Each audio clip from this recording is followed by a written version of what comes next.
Καλημέρα σε άλλο ένα επεισόδιο της Northland σχετικά με τον ερασιτεχνικό λαχανόκηπο. Πάμε να πούμε σήμερα τα μυστικά αυτού του λαχανόκηπου, όλα όσα δεν θα σας πει κανένας γεωπόνος και όλα όσα δεν θα σας πει κανένας παραγωγός, επαγγελματίας που το ρωτάτε, ρε εσύ τι κάνεις να κάνουμε και εμείς να φάμε καμιά ντομάτα, καμιά μελιτζάνα, και σας απαντάει, τι κάνω, αυτά που κάνει όλος ο κόσμος. Λοιπόν, αυτά που κάνει όλος ο κόσμος τα είπαμε στα προηγούμενα μας βίντεο σχετικά με το πότισμα, σχετικά με τη λίπανση. Αυτά όμως που δεν κάνει όλος ο κόσμος και τα κάνουν οι παραγωγοί είναι αυτά που θα πούμε σήμερα και τα οποία πολύ εύκολα μπορεί να εφαρμόσετε. Τι σημαίνει αυτό? Σημαίνει ότι το μυστικό της επιτυχίας κρύβεται στα ιχνοστοιχεία. Δηλαδή στο ασβέστιο, στο σίδηρο, στο μαγνήσιο, στον φόσφορο, που δεν είναι ιχνοστοιχείο βέβαια, αλλά είναι ένα από τα στοιχεία που δύσκολα μπορείς να καταλάβεις, και φυσικά στο βόρειο και τον ψευδάργυρο. Αυτά είναι πολύ βασικά στοιχεία για έναν λαχανόκηπο που θέλει να πάει σε ένα υψηλό επίπεδο παραγωγικότητας και ας είναι και ερασιτεχνικός. Έτσι λοιπόν, στην όλη ιστορία θα επικαλεστούμε, γιατί πάντα θέλουμε να σας δίνουμε έγκυρη πληροφορία, όχι τις δικές μας γνώσεις, όχι τις γνώσεις που πήραμε από το πανεπιστήμιο και τις έχουμε φυσικά ως υπόβαθρο εμείς οι γεωπόνοι, αλλά θα σας δώσουμε με αφορμή ένα βίντεο που έγινε εχθές σε μια παρουσίαση της Μισελ Γουόλας, η οποία είναι ειδική σε θέματα γεωργίας του Πανεπιστημίου North State της Αμερικής και έκανε ένα σεμινάριο κομμένο και ραμμένο για εμάς τους γεωπόνους, αλλά και για εσάς τους ερασιτέχνες, εγώ θα έλεγα και επαγγελματίες, καθίστε να το δείτε, γιατί πιθανότατα να ακούσετε πράγματα τα οποία δεν γνωρίζετε. Έτσι λοιπόν, η καθηγήτρια ειδική σε θέματα γεωργίας σχετικά με τη διάγνωση ελλείψεων θρεπτικών συστατικών στα φυτά, τα οποία τα βλέπουμε και νομίζουμε ότι είναι ασθένειες, μας έκανε ένα πάρα πολύ επιμορφωτικό σεμινάριο που ήρθε η ώρα να σας το δώσουμε απλόχερα ώστε να το χρησιμοποιήσετε στην καλλιέργεια του λαχανόκηπού σας. Το μυστικό της επιτυχίας λοιπόν, σύμφωνα με την καθηγήτρια, είναι να γίνετε, όπως ακριβώς το είπε και η ίδια, become Sherlock Holmes. Δηλαδή αποκλείστε όλους τους μη ύποπτους και πιάστε τα ύποπτα σενάρια μέσα σε ένα λαχανόκηπο. Και ποια είναι τα ύποπτα σενάρια? Είναι οι ελλείψεις και τα συμπτώματα από θρεπτικά συστατικά που είναι εκεί, τα βλέπετε αλλά δεν τα αναγνωρίζετε. Έτσι λοιπόν, παράγοντες που πρέπει να αποκλείσουμε είναι, για παράδειγμα, ασθένειες και έντομα. Συχνά είναι συγκεκριμένα για κάθε φυτό, οπότε άλλα έντομα χτυπάνε την ντομάτα, όπως για παράδειγμα η τούτα αψολούτα, πρέπει να την αντιμετωπίσουμε, αλλά δεν χτυπάνε την πιπεριά. Άλλα έντομα χτυπάνε τη μελιτζάνα, όπως για παράδειγμα ο δορυφόρος, αλλά δεν χτυπάνε τα άλλα φυτά. Άρα εκεί πρέπει να γίνει ένας διαχωρισμός. Πρέπει να διαχωρίσουμε μακριά από τις ελλείψεις των θρεπτικών συστατικών τους αβιωτικούς παράγοντες, οι οποίοι είναι ο καιρός, η κακή άρδευση, μιλήσαμε για αυτήν, η κακή καλλιεργητική πρακτική, μιλήσαμε και για αυτήν, και η φυτοτοξικότητα από φυτοφάρμακα, που θα είναι το επόμενό μας βίντεο και θα είναι και το τελικό κομμάτι για να κλείσουμε εδώ μέσα αυτό το κύκλο για το ερασιτεχνικό λαχανόκηπο. Τώρα, τα συμπτώματα, τα σημάδια, the signs, όπως το είπε και η ίδια, είναι η παρουσία του ίδιου του οργανισμού. Δηλαδή, οι φυσικές αλλαγές στο φυτό, αποχρωματισμοί, μάρανση, κάτι δεν πάει καλά, λίγο στρίβουν τα φύλλα, λίγο έτσι, λίγο αλλιώς. Εκείνα είναι τα μυστικά τα οποία θα πρέπει να μπορούμε να διαγνώσουμε ώστε να πηγαίνουν όλα καλά. Εάν διορθωθούν οι ελλείψεις των θρεπτικών συστατικών, τότε ένα φυτό πάρα πολύ δύσκολα μπορεί να αρρωστήσει. Αλλά και αν αρρωστήσει, ένα υγιές φυτό, δηλαδή καλοθρεμμένο να το πούμε έτσι, τότε η αγωγή που θα δώσει ο γεωπόνος θα κάνει το φυτό να ανακάμψει πολύ γρηγορότερα από ένα φυτό το οποίο έχει κακή θρέψη και κακό πότισμα. Ρε. Ναι. Τι γυράκι είναι αυτό? Να το πούμε. Ναι. Πριν πούμε για τις αλλαγές, αυτό που ακούτε είναι ένα μιμητικό πουλιόν που το πήρα για να διώχνει τις κάριες και τις καρακάκες που μου τρώνε τις ντομάτες από εδώ μέσα. Και επειδή θα θέλετε να μάθετε κιόλας αν είναι αποτελεσματικό, θα σας πω ότι οι Κάρκες και οι Καραγκάκες πάνε και κάθονται πάνω σε αυτό. Οπότε μην το αγοράσετε, θα πετάξετε τα λεφτά σας. Εγώ το έχω εκεί για να φοβερίζουν κανένα που μπορεί να μπει μέσα στο λαχανόκηπο. Αλλά ας επιστρέψουμε. Λοιπόν, πάμε να δούμε ποιο είναι το κλειδί της επιτυχίας της ελλείψης. Η βασική μέθοδος λοιπόν διάγνωσης βασίζεται στη διάκριση των θρεπτικών συστατικών σε κινητά και ακίνητα. Τι είναι αυτό που μας είπες τώρα? Πάμε να δούμε τι είναι αυτό. Ποια είναι τα κινητά θρεπτικά συστατικά? Είναι όλα αυτά που είπαμε στο προηγούμενο μας βίντεο. Είναι το άζωτο, είναι ο φόσφορος, είναι το κάλιο και τα συμπτώματα έλλειψης εμφανίζονται πρώτα, κρατήστε το, θα κρατάτε τις λεπτομέρειες, θα σας τις τονίζω. Στα παλαιότερα φύλλα, δηλαδή όχι εδώ ψηλά, αλλά κάπου εδώ κάτω θα εμφανίζονται. Όσον αφορά την ντομάτα. Και ουσιαστικά φαίνονται εκεί γιατί το φυτό τα μετακινεί από κάτω προς τα πάνω. Αν δεν υπάρχει αυτή η μετακίνηση, άρα τα πρώτα που αρρωσταίνουν είναι αυτά εδώ κάτω. Και πάνω το φυτό είναι πολύ πιο υγιές. Και είναι και τα ακίνητα θρεπτικά συστατικά. Τα πολύ βασικά. Το ασβέστιο, ο σίδηρος, το μαγνήσιο και ο ψευδάργυρος. Τα συμπτώματα λοιπόν αυτά εμφανίζονται στα νεαρά φύλλα. Άρα θα τα βρείτε εδώ πάνω. Άρα λοιπόν το μυαλό σας πρέπει να δουλεύει. Όταν τα συμπτώματα είναι ψηλά θα πρέπει να σκέφτεστε ιχνοστοιχεία. Όταν είναι χαμηλά θα πρέπει να σκέφτεστε τα βασικά στοιχεία. Είναι πάρα πολύ σημαντικό να το καρφώσετε μέσα στο μυαλό σας για να έχετε τροφή για σκέψη όταν συμβαίνει. Τώρα πάμε να δούμε παραδείγματα ελλείψεων στις ντομάτες που έχουμε εδώ πέρα. Άζωτο. Έχει κίτρινα φύλλα που ξεκινούν από τη βάση και προχωρούν προς τα επάνω. Άρα αν δείτε εδώ στη βάση του φυτού κιτρινίλες οι οποίες κινούνται προς τα πάνω και έχει έναν ελαφρό αποχρωματισμό, τότε να ξέρετε ότι εδώ μιλάμε πλέον για μια έλλειψη αζότου. Ο φόσφορος. Ο φόσφορος έχει ένα πολύ χαρακτηριστικό σκούρο πράσινο χώμα που αργότερα γίνεται μοβ κόκκινο. Προσέξτε, δηλαδή στο φύλλο εδώ πέρα θα δείτε να μοβίζει το φύλλο, πολλές φορές κοκκινίζει και λέτε αμάν γιατί τώρα έγινε κόκκινο αυτό? Έχει να κάνει με την έλλειψη φωσφόρου, η οποία θα πρέπει να αντιμετωπιστεί. Το μαγνήσιο, το οποίο παρουσιάζει ένα κυτρίνισμα ανάμεσα στις φλέβες, θα σας το δείξουμε από κοντά για να το καταλάβετε. Βλέπετε ότι οι φλέβες είναι αυτές εδώ πέρα που κινούνται και προς τα πλάγια. Εάν ανάμεσα στις φλέβες έχουμε κυτρινίλες και γίνεται το φύλλο όπως ένα παντελόνι παραλλαγής του στρατού, τότε καταλαβαίνετε ότι εδώ έχουμε μία έλλειψη μαγνησίου.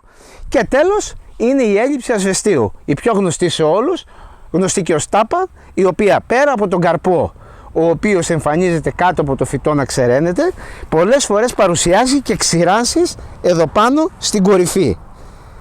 Τελευταία και σημαντικότερη είναι η έλλειψη σιδήρου. Νομίζω έχω ένα φυτό το οποίο έχει έλλειψη σιδήρου εδώ μέσα και είναι αυτό εδώ. Δεν ξέρω αν Γιώργο το πιάνεις.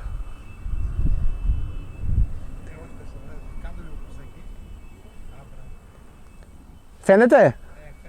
Είναι αυτή η κυτρινίλα που έχει ακριβώς μέσα στη μέση το φυτό.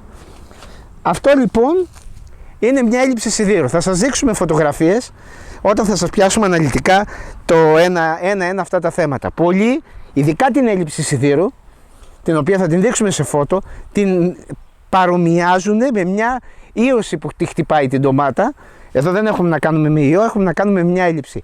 Πολύ εύκολα διορθώνονται όλα αυτά, δεν έχετε να πάτε σε ένα κατάστημα γεωργικών εφοδίων, να πάρετε το κατάλληλο προϊόν, να κάνετε ένα ψεκασμό ή ένα ριζοπότισμα, ίσως και ένα δεύτερο και να τελειώσουν όλα. Και να διορθώσετε τα φυτά σας χωρίς να μπαίνει στο μυαλό σας ότι μιλάμε για κάποια ασθένεια.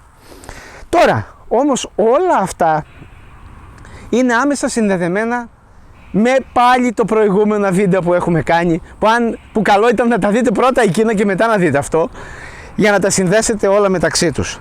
Έχουν να κάνουν με τη διαχείριση του εδάφους και το pH. Το pH του εδάφους έχουμε πει πάρα πολλές φορές ότι είναι πάρα πολύ σημαντικό. Η ντομάτα, η μελιτζάνα, η πιπεριά όλα θέλουν ένα pH περίπου στο 6,2 με 6,7. Είναι πάρα πολύ σημαντικό να είναι το pH σε αυτά τα όρια. Αν το pH είναι πάρα πολύ χαμηλό, πολύ πιο χαμηλό δηλαδή από αυτό, στα επίπεδα του καρπουζιού, θυμάστε που τα λέγαμε, που θέλει πολύ όξινο pH, αλλά όλα αυτά δεν θέλουν, ή πάρα πολύ υψηλό, τότε αυτά τα θρεπτικά συστατικά που μιλήσαμε πιο πάνω θα γίνουν πιο δύσκολα απορροφήσιμα από το φυτό και θα παρουσιάζει το φυτό σας πάρα πολλές ελλείψεις. Εν κατακλείδη, το πρώτο πράγμα που πρέπει να διορθώσετε σε ένα λαχανόκηπο, σε περίπτωση που την τρέχουσα χρονιά έχετε ελλείψεις θρεπτικών συστατικών, είναι την επόμενη να διορθώσετε πρώτα το pH του εδάφους. Είναι το α και το ω. Φυσικά, όσοι από εσάς θέλετε μπορείτε να κάνετε φιλοδιαγνωστικές, αλλά είναι ένα κόστος της τάξης των 40 ευρώ, το οποίο πολλές φορές δεν συμφέρει, και φυσικά να κάνετε και μια εδαφολογική ανάλυση, η οποία δεν χρειάζεται να μετρήσετε το άζωτο, το φόσφορο και το κάλιο τόσο πολύ, όσο το pH του εδάφους, την οργανική ουσία και τον δείκτη και το cation extension capacity, δηλαδή την ανταλλαγή κατιόντων. Αυτά όμως είναι δουλειά του γεωπόνου, δεν είναι δικιά σας δουλειά. Κάντε τις αναλύσεις και αφήστε εκείνον να κάνει τις συμβουλές. Κρατάτε ένα ιστορικό σίγουρα μέσα στο κτήμα για το τι συμβαίνει, έτσι ώστε σε περίπτωση που εμφανιστούν του χρόνου να ξέρετε πάνω κάτω ποια εποχή σας χτυπάνε, ώστε να πάρετε τα ανάλογα μέτρα. Πάμε να δούμε τώρα ένα-ένα πώς είναι όλα αυτά τα ιχνοστοιχεία και τι πρέπει να ξέρετε. Ξεκινάμε με το πιο βασικό από όλα, το ασβέστιο. Αυτό που όλοι έχετε πρόβλημα, αυτό που δεν καταλαβαίνετε πώς να το διαχειριστείτε, τα τεράστια λάθη που κάνετε μέσα στους λαχανόκηπους, πώς πρέπει να τα αποφεύγουμε και τι συμβαίνει με αυτό το ασβέστιο. Πάρα πολλοί κόσμος από εσάς παίρνει ασβεστόσκονη και ρίχνει στο χώμα, γιατί λέει ότι η ασβεστόσκονη βοηθάει, δεν κάνει τάπα το φυτό, βρίσκει το ασβέστιο και όλα αυτά. Πρέπει να ξέρετε όμως ότι η ασβεστόσκονη ανεβάζει δραματικά το pH προς τα επάνω. Και έτσι, ενώ εσείς νομίζετε ότι κάνετε κάτι σωστό, κάνετε κάτι λάθος. Το ασβέστιο λοιπόν, πάμε να το δούμε τι ακριβώς είναι. Είναι ακίνητο στοιχείο. Σημαίνει ότι πολύ δύσκολα μετακινείται από το έδαφος προς το φυτό. Και ουσιαστικά καθορίζει και την εικόνα του φυτού αργότερα για το αν το χώμα σας έχει μια τέτοια έλλειψη ή όχι. Επειδή το ασβέστιο λοιπόν είναι ένα ακίνητο στοιχείο, οι ελλείψεις εμφανίζονται στα νεαρά φύλλα και στους καρπούς. Δηλαδή ψηλά και στους πρώτους καρπούς που εμφανίζονται κάτω. Γι' αυτό και έρχεστε και μας λέτε, μας σαπίζει από κάτω η ντομάτα, μήπως την ποτίζω πολύ? Δεν είναι κακή ιδέα αυτό που σκέφτεστε, αλλά είναι άμεσα συνδεδεμένη με την έλλειψη ασβεστίου την οποία δημιουργείται. Έτσι λοιπόν, το παράδοξο της έλλειψης ασβεστίου είναι αυτό ακριβώς που είπαμε με το νερό. Όταν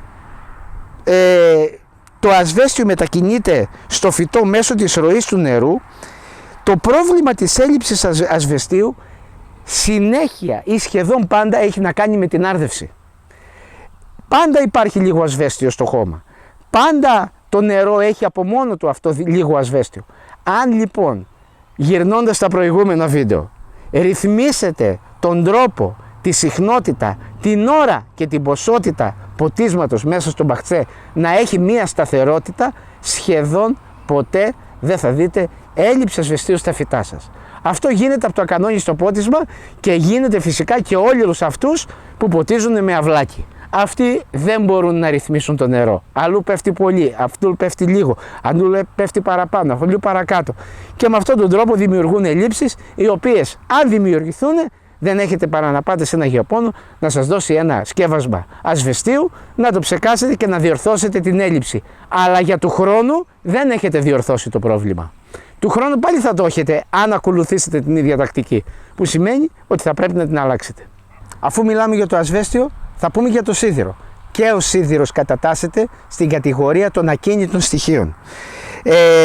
Αυτό σημαίνει ότι σε αντίθεση με τα κινητά στοιχεία που είπαμε πριν, το άζωτο ή το μαγνήσιο, το φυτό δεν μπορεί να μετακινήσει τον σίδηρο προς τα νέα φύλλα. Οπότε όταν έχουμε μια ανεπάρκεια σιδήρου, όπως δείξαμε και πριν, θα το δείτε πάνω στα κορυφαία βλαστάρια, συνήθως στην κορυφή του φυτού, και εκεί θα δείτε τα πρώτα συμπτώματα. Θα δείτε μια κυτρινίλα στο κέντρο του φυτού, κίτρινο χρώμα, όπως η μπλούζα του Άρη, μια και είναι και της μόδας ο Άρης. Τελευταία λόγο Σπανούλη, να το πούμε έτσι, να μην πιάσουμε την ΑΕΚ που έγινε πρωταθλήτρια, πάμε στα πιο φρέσκα νέα. Θα δείτε λοιπόν μια κυτρινίλα εκεί πάνω και μια μεσονεύρια χλώρωση, η οποία πολλές φορές μοιάζει με αυτή του μαγνησίου, αλλά δεν είναι. Του μαγνησίου είναι σαν, όπως περιγράψαμε, σαν παραλλαγή στρατιωτικού παντελονιού, κίτρινο με πράσινο, κίτρινο με πράσινο. Αυτό είναι ομοιόμορφη κυτρινίλα, δηλαδή έχει μια συνέχεια. Και έτσι λοιπόν το μαγνήσιο σίγουρα αυτή την κυτρινίλα θα την παρουσιάσει στα κάτω φύλλα ως κινητό, μια και είπαμε πιο πριν ποια είναι τα κινητά, ενώ το σίδηρο θα την παρουσιάσει στα κορυφαία φύλλα ως ακίνητο στοιχείο. Πολύ σημαντικός παράγοντας, ξανά επιστρέφουμε πίσω για να δείτε πως όλα συνδέονται, το pH του εδάφους. Όταν το pH του εδάφους είναι πάρα πολύ όξινο και πάρα πολύ αλκαλικό, εσείς όσο σίδηρο και να ρίξετε δεν πρόκειται να απορροφηθεί. Άρα πάλι γυρνάμε στο pH και λέμε διορθώστε το pH του εδάφους και όλα θα πάνε καλά μετά. Δεν θα έχετε πιθανότατα ελλείψεις σιδήρων ή ακόμα και αν έχετε σε ένα ρυθμισμένο pH. Με το που θα κάνετε μία εφαρμογή ή διαφυλικά ή με ριζοπότισμα θα διορθωθούν τα πάντα. Τρίτο στοιχείο το οποίο μας προβληματίζει και μας κάνει αυτό το μοβ χρώμα στα φύλλα είναι ο φόσφορος. Ο φόσφορος λοιπόν, για να επαναληφθώ για άλλη μία φορά, είναι και αυτός ένα από τα πολύ δύσκολα στοιχεία που για να απορροφηθούν, τι είπαμε ότι παίζει ρόλο, Γιώργο, τόση ώρα το λέμε, το pH του εδάφους. Αν είναι ρυθμισμένο το pH του εδάφους, το ίδιο ισχύει για το φόσφορο δηλαδή, τότε δεν θα έχετε προβλήματα με την έλλειψη φωσφόρου. Άρα λοιπόν, όπως βλέπετε, everything begins in the soil. Όλα ξεκινούν από το χώμα. Αν αυτό είναι καλά ρυθμισμένο, τότε όλα τα υπόλοιπα που δίνουμε εμείς με μια χαρακτηριστική ευκολία κινούνται μέσα στα φύλλα. Και όπως βλέπετε, αυτός ο λαχανόκηπος, επειδή είναι πολύ καλά ρυθμισμένος, δεν θα παρατηρήσετε τίποτα από όλα αυτά παρά μόνο από ένα φυτό που έχει εκεί μια ελλειψούλα. Και εμείς σε αυτό το λαχανόκηπο κάνουμε και κάτι άλλο. Έχουμε αισθητήρα υγρασίας, ο οποίος ανά πάσα ώρα και στιγμή μας λέει για το πόση υγρασία έχουμε και πότε πρέπει να ποτίσουμε ή δεν πρέπει να ποτίσουμε. Άρα επιστρέφουμε πάλι σε αυτό το πράγμα. Εν κατακλείδη, ένα είναι το μυστικό το οποίο λύνει όλα τα υπόλοιπα προβλήματα που βλέπετε στο λαχανόκηπο. Το pH του εδάφους. Πάρτε ένα pH μέτρο, μετρήστε, διορθώστε και μετά ό,τι και αν δώσετε, αυτό το πράγμα που βλέπετε εδώ θα δουλεύει ρολόι. Διορθώστε και τη συχνότητα του νερού, όπως είπαμε στα προηγούμενα βίντεο, βάλτε στα γονίδια και από εκεί και μετά το κομμάτι της φυτοπροστασίας είναι το θέμα το επόμενο βίντεο, στο οποίο κάντε εγγραφή στο κανάλι μας, κάντε κλικ στο καμπανάκι για να μην χάνετε βίντεο και δείτε και τα 4 βίντεο και θα δείτε πόσο καλά συνδέονται αυτά τα πράγματα μεταξύ τους για να φτιάξετε αυτό που έχουμε εμείς εδώ πέρα. Χωρίς να κρύψουμε τίποτα, με όλα τα μυστικά, χαρτί και καλαμάρι, για να κάνετε έναν πολύ πολύ επιτυχημένο λαχανόκηπο. Τελευταία συμβουλή από έναν γεωπόνο: σταματήστε να διαβάζετε βλακίες από εμπειρικούς και αρχίσετε να ακούτε επιστήμονες για το πώς δουλεύουν, ώστε να μην πετάτε τα λεφτά σας αριστερά-δεξιά και να μην πηγαίνει και ο κόπος χαμένος. Αυτός ο λαχανόκηπος με υδρότα φτιάχνεται. Καλάμια, ξύλα, κλαδέματα, δέσε, κάνε, άπλωσε. Τώρα να βρεθεί ένας εμπειρικός, ο οποίος δεν έχει διδαχτεί ποτέ στη ζωή του τίποτα και έχει κάνει το ChatGPT προέκταση του χεριού του, έλεος πια. Ανάθεμα και αν καταλαβαίνει αν αυτό που του λέει το ChatGPT είναι σωστό ή λάθος. Το έχουμε ζήσει 100.000 φορές. Ακούτε τους ειδικούς, κανέναν εμπειρικό. Η επιστήμη μιλάει πάντα πρώτη και από πίσω ακολουθούν όλοι οι υπόλοιποι.